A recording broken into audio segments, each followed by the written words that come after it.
بسم اللہ الرحمن الرحیم نحمدہ ونصلی ونسلم علی رسولہ الکریم اما بعد فاعوذ باللہ من الشیطان الرجیم بسم اللہ الرحمن الرحیم انا انزلناہ فی لیلۃ القدر وما ادراک ما لیلۃ القدر لیلۃ القدر خیر من الف شہر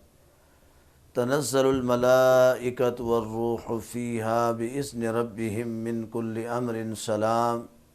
ہی حتی مطلع الفجر۔ آمنت باللہ صدق اللہ العظیم۔ ان اللہ وملائکتہ یصلون علی النبی یا ایھا الذین آمنوا صلوا علیہ وسلموا تسلیما۔ الصلاۃ والسلام علیک یا سیدی یا رسول اللہ وعلی آلک واصحابک یا سیدی یا حبیب اللہ۔ عزیزان گرامی، رمضان المبارک کا مقدس معطر و معمر مہینہ اس وقت اپنی آخری مراحل میں داخل ہو چکا ہے۔ اس وقت آخری عشرہ شروع ہے جہنم سے آزادی کے حوالے سے۔ اس کے اندر اللہ رب العزت نے طاق راتیں عطا فرمائیں، اور یہ طاق راتیں بڑی عظمت اہمیت کے حامل ہیں کہ اللہ تعالیٰ کی رحمت اتنی جوش پر ہوتی ہے کہ بڑے سے بڑے گنہگار اس ہفتے کے اندر، اس عشرے کے اندر اپنے گناہوں سے بخشے جاتے ہیں۔ اللہ کریم فرشتوں کو حکم دیتا ہے، فرشتوں اس عشرے میں امت محمدیہ کی نیکیاں لکھتے رہو اور ان کے گناہ جو ہے وہ مٹاتے رہو۔ اگر گناہ بھی کرتا ہے بندہ تو اللہ تبارک و تعالی اس کو معافی عطا فرما دیتا ہے، لیکن گناہ کی کیفیت ہے، گناہ کی ایک شرط ہے کہ وہ گناہ عمدن نہ ہو، جان بوجھ کے نہ ہو، ارادتاً نہ ہو۔ اگر بھول کر غیر دانستہ طور پر گناہ سرزد ہو گیا تو اللہ تبارک و تعالیٰ اس عشرے کی برکت سے، ان دنوں، ان ایام کی برکت سے اپنے بندے کے گناہوں کو معاف فرما دیتا ہے۔ یہ ایسا مہینہ ہے کہ جو اب ہم سے جدائی کے قریب ہو چکا ہے کہ اس کا ایک ایک لمحہ مسلمان کے لیے بخشش اور رحمت کی نوید لے کے آتا ہے۔ نبی رحمت صلی اللہ علیہ وسلم کا فرمان ہے کہ اس مہینے میں جو بندہ روزہ رکھتا ہے، روزہ رکھنے کے بعد روزہ دار اپنے جسم پر جو لباس زیب تن کرتا ہے، یہ لباس جو ہم نے اپنے جسم کو ڈھانپنے کے لیے پہن رکھا ہے، اس لباس کو جب پہنتا ہے روزہ دار تو یہ لباس دعا کرتا ہے اللہ کی بارگاہ میں کہ مالک، اس نے میرے ذریعے سے اپنے جسم کو ڈھانپا اور یہ اس وقت تیری رضا کا طلبگار ہے، تیری خوشنودی، تیری رضا اور تیری چاہت کے لیے بھوک اور پیاس کو برداشت کر رہا ہے۔ تو لباس کہتا ہے مالک، اس لباس کے پہننے والے نے تیری رضا کی جستجو کی ہے، اپنا کرم فرما اور اپنے اس بندے پر راضی ہو جا۔ تو نبی رحمت صلی اللہ علیہ وسلم فرماتے ہیں کہ اللہ اس لباس کی اس دعا کو، اس استدعا کو قبول فرما کر اپنے بندے کے جملہ گناہ معاف فرما دیتا ہے۔ اب دیکھیے کتنی سعادت ہے، کتنی برکت ہے، یہاں تک کہ نبی علیہ السلام نے فرمایا روزے دار جب روزہ رکھ لیتا ہے، جس بستر پر روزے دار آرام کرتا ہے وہ بستر بھی روزے دار کے لیے بخشش کی دعا کرتا ہے۔ روزے دار جس زمین پر چلتا ہے وہ زمین بھی روزے دار کی بخشش کی دعا کرتی ہے۔ روزے دار جس زمین پر بیٹھتا ہے وہ زمین بھی روزے دار کی بخشش کی دعا کرتی ہے۔ یہاں تک کہ روزہ رکھنے والا انسان اگر کوئی کھانے کی چیز کو استعمال کرتا ہے سحر و افطار میں، تو کھانے کا ایک ایک نوالا روزے دار کے لیے اللہ کی بارگاہ میں سفارش کرتا ہے۔ اور جہاں پر روزے دار عبادت کرتا ہے، اللہ کی بارگاہ میں سجدہ کرتا ہے، وہ زمین کے ٹکڑے قیامت تک اللہ کی بارگاہ میں اس روزے دار کی بخشش کے لیے دعا کرتے رہیں گے۔ اور جس بستر پر انسان لیٹتا ہے ساری رات روزے دار لیٹا رہے، سویا رہے یا دن میں سویا رہے، نبی رحمت صلی اللہ علیہ وسلم فرماتے ہیں وہ بستر اس سوئے ہوئے روزے دار کی بخشش کے لیے لمحہ با لمحہ اللہ کی بارگاہ میں دعا کرتا رہتا ہے۔ اور ایک روزہ انسان کے جسم کو ایسے پاک اور صاف بنا دیتا ہے جیسے انسان آج ہی اپنی ماں کے پیٹ سے پیدا ہو کے آیا ہو۔ تو یہ اتنی عظمت والا مہینہ ہے۔ اب چونکہ اس کی اختتامی گھڑیاں قریب آ رہی ہیں، اختتامی دن اس کے قریب آ رہے ہیں، تو میں اپنے دیکھنے والوں سے گزارش کرتا ہوں اپنے لمحات ان گھڑیوں کو ضائع مت کیجیے۔ ہر ایک دن میں اللہ کی بارگاہ میں سجدہ شکر زیادہ بجا لائیں، توبہ کی کثرت کریں اور اللہ تبارک و تعالیٰ سے اللہ کی محبت کے طلبگار ہو جائیں۔ آپ اللہ کے محب ہونے کی دعا کریں، اللہ آپ کو اپنا محبوب بنا لے گا۔ آپ اللہ کو راضی کرنے کی دعا کریں، اللہ تبارک و تعالیٰ آپ پر اتنا راضی ہوگا کہ آپ کی دعاؤں میں قبولیت کا اثر پیدا فرما دے گا۔ ان دنوں میں صدقات و خیرات کی کثرت کیجیے۔ نبی رحمت صلی اللہ علیہ وسلم فرماتے ہیں کہ جب رمضان المبارک کا آخری عشرہ یعنی جہنم سے آزادی کا عشرہ شروع ہوتا ہے تو زمین و آسمان کے اندر جو چرند پرند ہیں وہ روتے ہیں، آنسو بہاتے ہیں، گڑ گڑاتے ہیں اللہ کی بارگاہ میں۔ تو صحابہ کرام نے عرض کیا رسول اللہ صلی اللہ علیہ وسلم فرشتے کیوں گڑ گڑاتے ہیں، کیوں عرض کرتے ہیں، کیوں روتے ہیں، یا چرند و پرند کیوں روتے ہیں، کس لیے آنسو بہاتے ہیں؟ نبی علیہ السلام فرمایا کہ امت محمدیہ کی مصیبت پر روتے ہیں۔ عرض کیا رسول اللہ صلی اللہ علیہ وسلم وہ مصیبت کیا ہے؟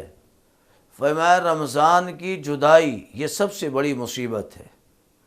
ایک مسلمان کے لیے سب سے بڑا غم ہے، سب سے بڑا درد ہے کہ جس مہینے میں رحمت ہی رحمت برستی ہے، عذاب کی بات نہیں ہوتی ہے، سزا کی بات نہیں ہوتی ہے، اس مہینے مالک کون و مکان اپنے بندے کو جزا ہی جزا عطا فرماتا ہے، اپنے نعمتوں کے دروازے کھولے ہوئے ہیں، رحمتوں کے دروازے کھولے ہوئے ہیں، اور ایک نیکی کرنے والے کو اللہ تعالیٰ 70 گنا یا 700 گنا اجر عطا فرماتا ہے۔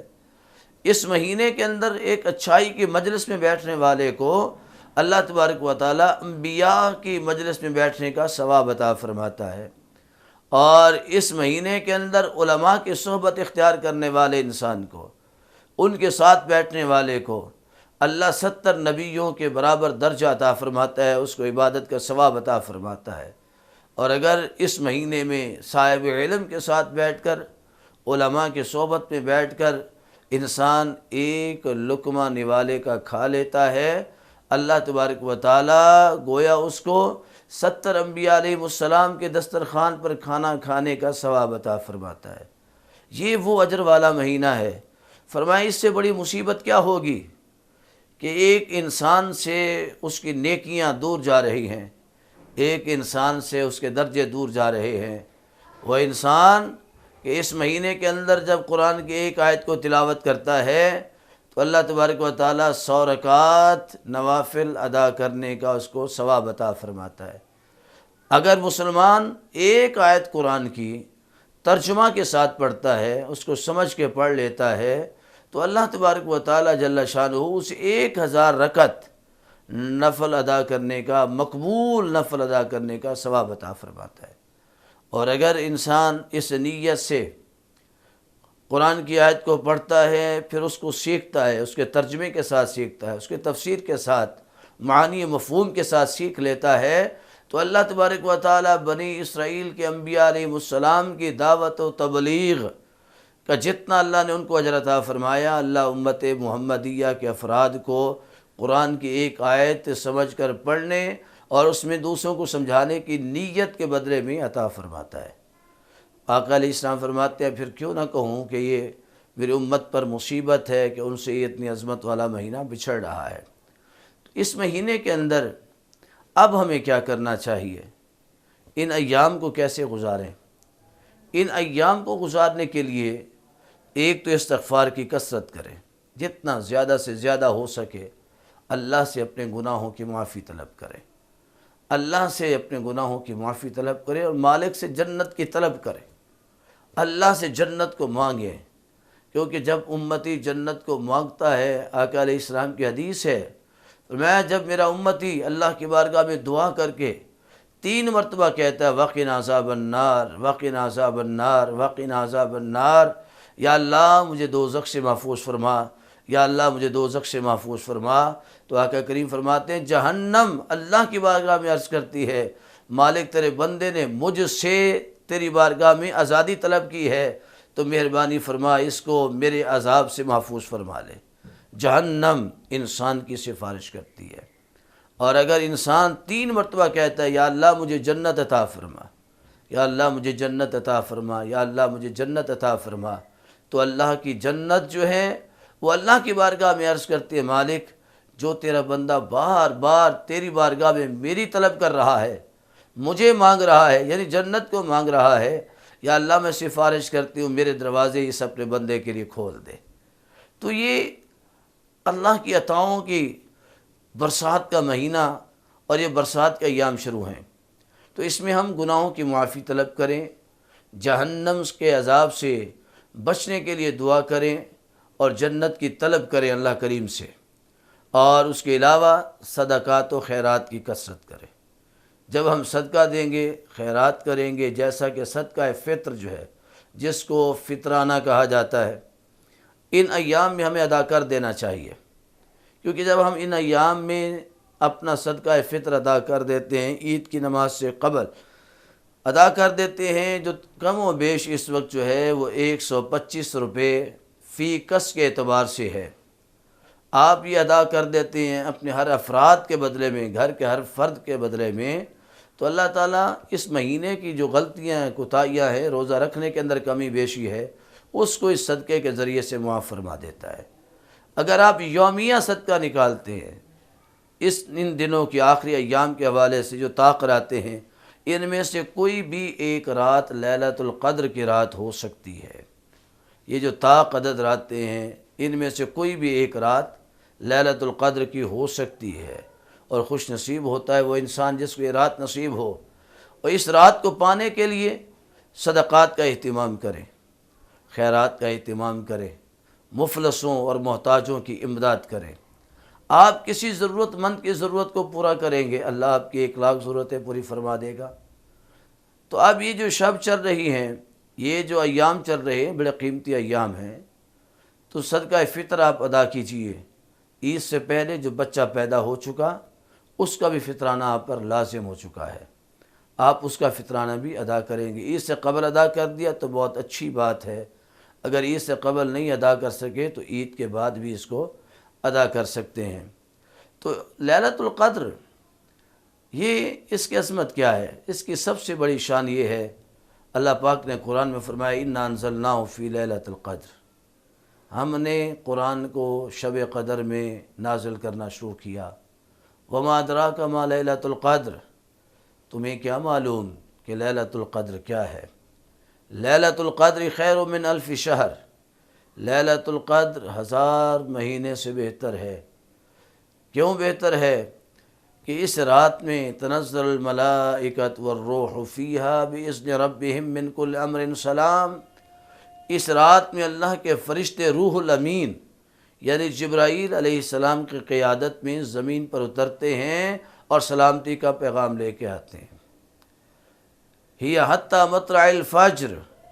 اور یہ اتنی عظمت والی رات ہے کہ غروب آفتاب سے لے کر طلوع آفتاب تک یہ سلامتی ہی سلامتی ہے۔ اور اس رات کی عظمت یہ ہے کہ اس رات میں جو انسان 2 رکعت نماز نفل ادا کرتا ہے، اللہ اس کو 1000 مہینے سے بڑھ کے ثواب عطا فرماتا ہے۔ بنی اسرائیل کا ایک شخص جس نے 83 ایئرز یعنی 83 سال اللہ کی عبادت کی، اور اس انداز میں عبادت کی کہ دن بھر میں روزہ رکھتا اور جہاد کرتا، اور رات کے وقت میں اللہ کی بارگاہ میں قیام کرتا، یعنی قیام اللیل، ساری رات اللہ کی عبادت، سارا دن اللہ کی عبادت، اور اس نے 83 سال عمر پائی۔ اسی عمر کے ایام میں وہ اللہ کی عبادت کرتا رہا۔ 83 سال کے بعد اس کا وصال ہو گیا۔ نبی علیہ الصلوۃ والسلام اپنے صحابہ کرام کو اس کی باتیں بتا رہے ہیں تو صحابہ عرض کرتے ہیں یا رسول اللہ صلی اللہ علیہ وسلم وہ تو بڑا عابد ہے، بڑا متقی ہے، بہت پرہیزگار ہے، کیا اس سے بڑا کوئی پرہیزگار ہو سکتا ہے؟ کیا اس سے بڑی کسی کو اللہ طاقت دے سکتا ہے؟ کیا اس سے بڑی کسی کو شان دے سکتا ہے؟ تو اللہ پاک نے فوراً جبرائیل امین کو نازل فرمایا، جبریل جاؤ میرے محبوب کو یہ پیغام سناؤ، اور محبوب اپنے غلاموں کو بشارت عطا فرما دیں کہ وہ تو بنی اسرائیل کا شخص تھا جس نے 83 سال عمر گزاری اور میری بارگاہ میں سجدہ ریز رہا۔ اے محبوب اگر آپ کی امتی شب قدر کی رات میں صرف 2 رکعت نفل ادا کر لیں تو میں ان کو اس کے 83 سالہ عمر کی عبادت سے زیادہ ثواب عطا فرماؤں گا۔ تو یہ ایک شب میں صرف 2 رکعت نفل پڑھنے کا ثواب ہے۔ اگر آپ ساری شب اللہ کے تسبیح و تحلیل کرتے ہیں، اللہ کا ذکر کرتے ہیں، آخرت کے فکر کرتے ہیں، نوافل کی ادائیگی کے اندر کمر بستہ ہو جاتے ہیں، قرآن کی تلاوت کرتے ہیں اور نبی رحمت صلی اللہ علیہ وسلم پر درود و سلام بھیجتے ہیں، تو آپ پھر خود اندازہ لگائیے کہ اللہ کی بارگاہ سے آپ کو اس کا کتنا اجر ملتا ہے، کتنا انعام ملتا ہے۔ تو یہ جو گھڑیاں آج ہمیں ملی ہیں، ہمیں ان گھڑیوں کو حاصل کرنا چاہیے اور اللہ کے رضا کو طلب کرنا چاہیے، کیونکہ اس وقت جو موسم ہے، جو حالات ہیں،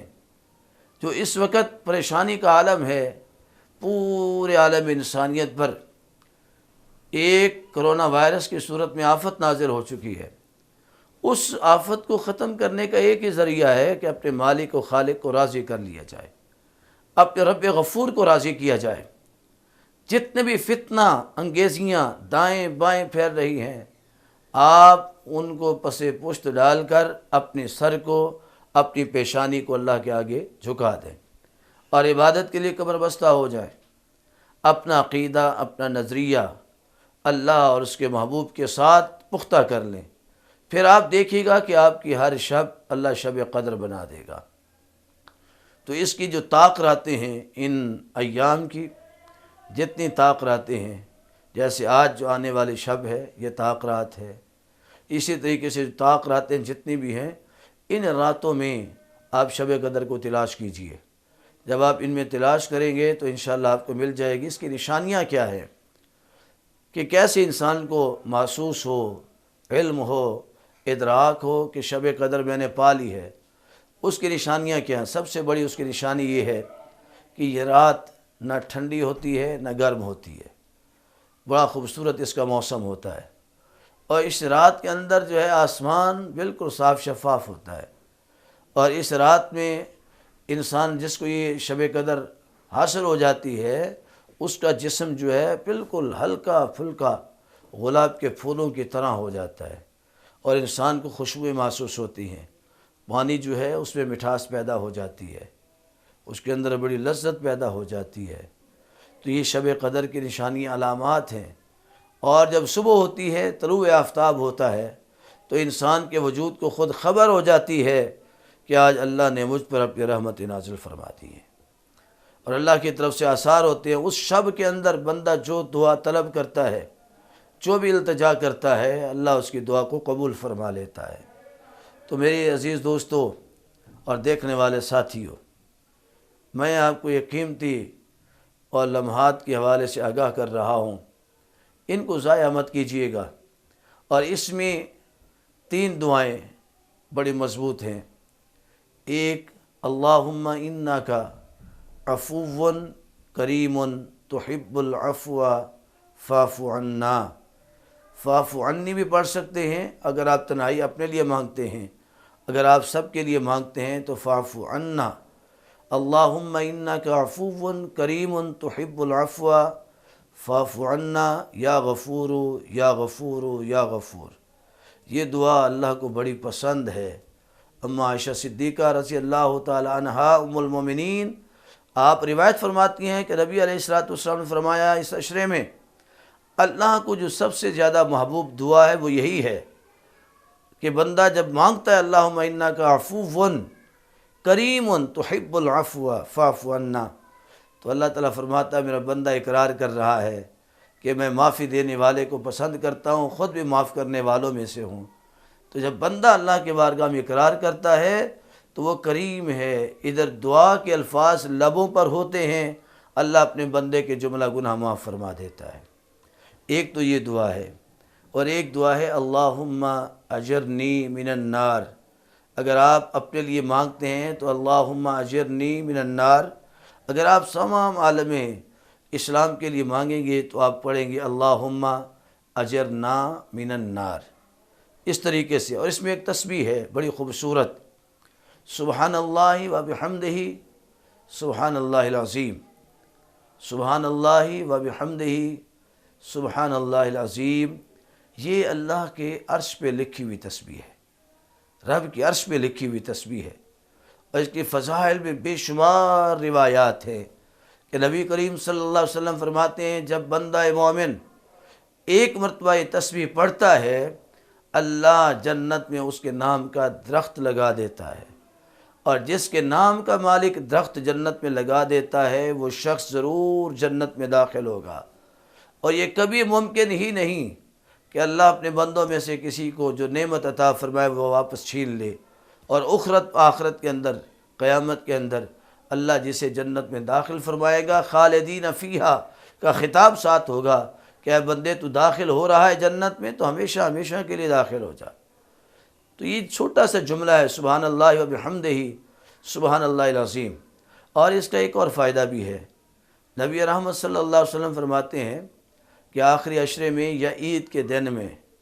اگر بندہ اسی جملے کو، اسی تسبیح کو، سبحان اللہ و بحمدہ سبحان اللہ العظیم، اس تسبیح کو 300 مرتبہ پڑھے اور پڑھ کر اس کا ثواب اپنے والدین کو پہنچا دے یا اپنے بہن بھائی جو دنیا سے رخصت ہو چکے ان کو پہنچا دے، یہ ان کے لیے عیدی ہے، عید کے دن کے لیے عیدی ہے۔ تو آقا علیہ السلام فرماتے ہیں اللہ ان فوت شدگان مسلمانوں کی قبروں میں 1000 اپنی رحمت کے انوار داخل فرماتا ہے۔ اور وہ رحمت کے انوار کتنے ہوتے ہیں؟